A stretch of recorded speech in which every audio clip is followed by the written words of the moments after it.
आज आपण ट्रेडिशनल पद्धतीने नानकटाई कशी बनवायची ते बघूया. दिवाळीला सहसा हा पदार्थ केला जातो. तर माझ्यासुद्धा दिवाळी फराळाची सुरुवात नानकटाईपासून मी केलेली आहे. ही नानकटाई तोंडात टाकताच विरघळते आणि एकदम खमंग झालेली आहे. घरच्या घरी साहित्यातनं कशी बेकरी स्टाईल बनवायची हे आपण या व्हिडिओमध्ये बघितलेलं आहे. सो व्हिडिओ अजिबात स्किप न करता बघा, म्हणजे तुम्हाला ही रेसिपी अगदी परफेक्ट अशी समजेल. रेसिपीला सुरुवात करूया. सगळ्यात आधी इथे ज्या कपने मी मेजरमेंट घेतलं, संपूर्ण रेसिपी त्या कपने वापरली आहे. इथे 1 कप मैदा घेतलेला आहे. वजनी आहे 250 ग्रॅम. 250 ग्रॅम मैदा चाळून घेतलेला आहे. आता आपण बेसन घेणार आहोत. बेसनसुद्धा अर्धा कप घेतलेला आहे आणि वजनाने म्हणाल तर 100 ग्रॅम बेसन आहे. कोणी-कोणी वजनाने वापरतं, म्हणून मी वजनाने आणि वाटीने दोन्ही सांगते आहे. मैदा आणि बेसन चाळल्यानंतर आता आपण इथे 3/4 कप साखर घेतलेली आहे.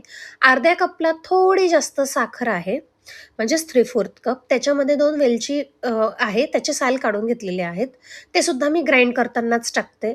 आणि रवा एकदम बारीक नव्हता, सो मी तो पण ग्राइंड करून घेते. तर 1 टेबलस्पून मैदा, म्हणजे वजनी 25 ग्रॅम मैदा रवा आहे. तर हे आपण अशा पद्धतीने बारीक असं करून घेतलेलं आहे. पिठी साखर, रवा ते सुद्धा आपण चाळून घेणार आहोत. त्याच्यामध्ये हाफ टीस्पून बेकिंग पावडर टाकलेली आहे. फक्त बेकिंग पावडर वापरायची आहे आणि याला पुन्हा छान चाळून घ्यायचं आहे, म्हणजे सगळे पदार्थ एकजीव होतात. याच्यामध्ये खूप कमी इन्ग्रेडियंट्स वापरलेले आहेत: मैदा, बेसन, पिठी साखर, रवा आणि बेकिंग पावडर. आता तूप जे आहे ते अर्धा कप घ्यायचं आहे. वजने म्हणाल तर हे 150 ग्रॅम आहे तूप. तूप ना पातळ घ्यायचं नाहीये, असं हलकं घट्टच घ्यायचं आहे. दाणेदार तूप असेल तर अजून छान, आणि तूप पातळ असेल तर थोडंसं फ्रीजमध्ये ते चिल करून घ्या, म्हणजे ते घट्ट होतं. आता संपूर्ण बेसन मैदा मिक्स केल्यानंतर आता थोडं-थोडं करत आपण तूप टाकायचं आणि मिक्स करत जायचं. याच्यामध्ये दूध अजिबात 1 थेंबसुद्धा वापरलेला नाहीये आणि ते वापरायचं सुद्धा नाहीये. थोडं-थोडं करत असं मिक्स करत जायचं, तूप टाकत जायचं. आपल्याला सुरुवातीला वाटतं की खूप सुटसुटीत आहे मिक्सचर, पण 10 ते 15 मिनिटं असं हाताने मिक्स करत गेलं की मिक्सचर अगदी परफेक्ट होतं. बघा, आता हळूहळू बाइंडिंग यायला सुरुवात झालेली आहे. उरलेलं सगळं तूप वापरून घेतलेलं आहे आणि मिक्स करत जायचं आहे. हलक्या हाताने दाब द्यायचा आहे, अगदी खूप घट्ट नाही दाबायचं.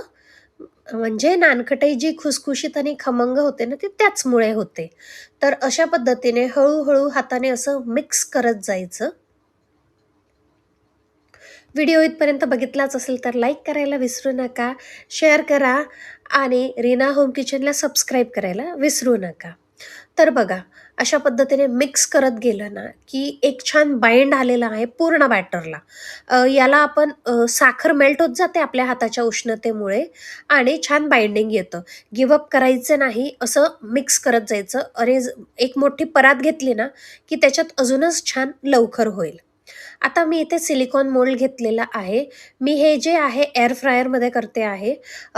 एअर फ्रायर, मायक्रोवेव्ह किंवा OTG तिघांमध्ये तर सेमच होतं, पण कढईमध्ये बेक करणार तर ताटाला ना तूप लावून घ्या, ज्या याच्यात आपल्याला बेक करायचं आहे. खाली मीठ टाकून घ्यायचं आहे आणि 20 ते 25 मिनिटासाठी एकदम मीडियम फ्लेमवर तव्यावर ठेवून नानखटाई कढईमध्ये बेक करून घ्यायची आहे.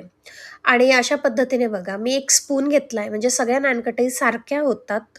तर अशा पद्धतीने मी स्पूनमध्ये टाकून आणि मध्ये कट दिलेला आहे आणि बदाम लावून घेतलेले आहेत. बदामाचे काप अगदी ऑप्शनल आहे. बदाम, पिस्ता, काजू कुठले पण घेऊ शकतात. अशा पद्धतीने हलका-हलका दाब द्यायचा आणि आपली नानखटाई एकसारखी त्याच्यामुळे तयार होते. हे बघा. आपल्याला वाटतं की मिक्सचर अगदी भुरभुरीत आहे, पण नाही. जेव्हा ती बेक होते अगदी परफेक्ट अशी बेक होते. आणि मध्ये असा बदाम लावून घेतला. अशा संपूर्ण मी नानखटाई आहे ते बनवून घेते. आता मी बनवतच होते तेवढ्यात माझं ओव्हन प्रीहीट झालेला आहे. एअर फ्रायर मी 160 डिग्रीवर 4 मिनिटासाठी प्रीहीट करून घेतलेलं आहे. आणि आता बेक करायला सुद्धा मी इथे बेकिंग मोडवर 160 डिग्रीवर 15 मिनिटासाठी बेक करणार आहे. मिनिमम 15 मिनिटासाठी करायची आहे.